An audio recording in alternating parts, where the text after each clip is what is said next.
Item ಯಾವುದೇ ಇರಲಿ try ಮಾಡಿ ಆಚಿ ಚಿಕನ್ ಮಸಾಲಾ. ಆಚಿ ಚಿಕನ್ ಮಸಾಲಾ.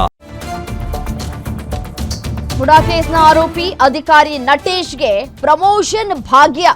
ಅಕ್ರಮ ಎಸಗಿರುವ ಅಧಿಕಾರಿಗೆ ಮುಂಬಡ್ತಿ ಕೊಟ್ಟ ರಾಜ್ಯ ಸರ್ಕಾರ. ಮುಖ್ಯ ಕಾರ್ಯನಿರ್ವಹಣಾಧಿಕಾರಿ ರಾಜ್ಗಾಗಿ ಮತ್ತು ಗ್ರಾಮೋದ್ಯೋಗ ಮಂಡಳಿ ಮುಡಾ ಪ್ರಕರಣದಲ್ಲಿ ಆರೋಪಿಯಾಗಿರುವಂತಹ ಮಾಜಿ ಆಯುಕ್ತ ನಟೇಶ್ಗೆ ಇದೀಗ ಮುಂಬಡ್ತಿಯನ್ನ ಕೊಡಲಾಗಿದೆ. ಈ ಮುಂಬಡ್ತಿ ವಿಚಾರ ಸರ್ಕಾರದ ಮುಖ್ಯ ಕಾರ್ಯದರ್ಶಿ ಶಾಲಿನಿ ರಜನೀಶ್ ವಿರುದ್ಧ ಸ್ನೇಹಮಯಿ ಕೃಷ್ಣ ಅವರು ಗಂಭೀರವಾಗಿ ಆರೋಪ ಮಾಡ್ತಾ ಇದ್ದಾರೆ. ನಟೇಶ್ಗೆ ಮುಂಬಡ್ತಿ ನೀಡುವ ವಿಚಾರ 3 ದಿನ ಮುಂಚೆಯೇ ಗೊತ್ತಿತ್ತು. ಕೋಟ್ಯಾಂತರ ಹಣ ಕೊಟ್ಟು ನಟೇಶ್ ಮುಂಬಡ್ತಿಯನ್ನ ಪಡೆದುಕೊಂಡಿದ್ದಾರೆ ಅಂತ ಗಂಭೀರ ಆರೋಪ ಮಾಡ್ತಾ ಇದ್ದಾರೆ. ಶಾಲಿನಿ ರಜನೀಶ್ ಅವರಿಗೆ ಹಣ ಸಂದಾಯ ಮಾಡಿದ್ದಾರೆ, ಇದಕ್ಕೆ ಬೇಕಾದ ದಾಖಲೆಗಳು ನನ್ನ ಬಳಿ ಇವೆ ಅಂತ ಕೂಡ ಹೇಳ್ತಾ ಇದ್ದಾರೆ. ಎಲ್ಲವನ್ನೂ ಕೂಡ ನಾನು ಕೋರ್ಟ್ಗೆ ಸಲ್ಲಿಕೆ ಮಾಡ್ತೇನೆ. ಮುಡಾದಲ್ಲಿ ಆಯುಕ್ತರಾಗಿದ್ದಂತಹ ದಿನೇಶ್ರನ್ನ ಸಸ್ಪೆಂಡ್ ಮಾಡ್ತಾರೆ, ಅದೇ ನಟೇಶ್ಗೆ ಮುಂಬಡ್ತಿಯನ್ನ ಕೊಡ್ತಾರೆ. ಇದು ಹೇಗೆ ಸಾಧ್ಯ?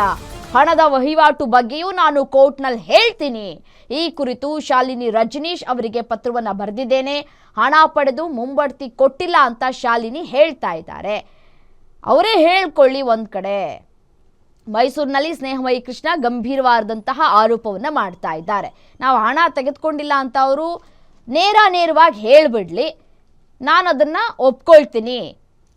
ಶಾಲಿನಿ ರಜನೀಶ್ ಅವರು ಹಣವನ್ನು ಪಡೆದುಕೊಂಡು ಇದೀಗ ನಟೇಶ್ ಅವರಿಗೆ ಮುಂಬಡ್ತಿಯನ್ನು ಕೊಟ್ಟಿದ್ದಾರೆ. ಆಯುಕ್ತರಾಗಿರುವಂತಹ DB ನಟೇಶ್ ಅವರಿಗೆ ಆತ್ಮೀಯರೊಬ್ಬರಿಗೆ ಕರೆ ಮಾಡಿ ನನ್ನನ್ನು ಅವರ ಬಳಿ ಕರೆದುಕೊಂಡು ಹೋಗು, 1 to 1 ಮಾತಾಡಬೇಕು ಅನ್ನುವಂತಹ ಮಾತುಗಳನ್ನು ಆಡಿದ್ದಾರೆ. ಒಬ್ಬರ ಜೊತೆಲೇ ನಾನು 1 to 1 ಕೂತ್ಕೊಂಡು ಮಾತಾಡಬೇಕು ಅಂತ ಹೇಳಿ ನಟೇಶ್ ಅವರು ಈ ಒಂದು ಕಾನ್ವರ್ಸೇಷನಲ್ಲಿ ಮಾತನಾಡಿದ್ದಾರೆ. ಅದರ ಮುಂದುವರಿದ ಭಾಗ ಅನ್ನುವಂತೆ ಇದೀಗ ನಟೇಶ್ಗೆ ಮುಂಬಡ್ತಿಯನ್ನು ಕೊಟ್ಟಿದ್ದಾರೆ ಅಂತ ಹೇಳಿ ಮತ್ತೊಂದು ಬಾಂಬ್ ಸಿಡಿಸಿದ್ದಾರೆ ಸ್ನೇಹಮಯಿ ಕೃಷ್ಣ. ಹೇಗೆ ಕೊಟ್ಟರು ಇವರಿಗೆ?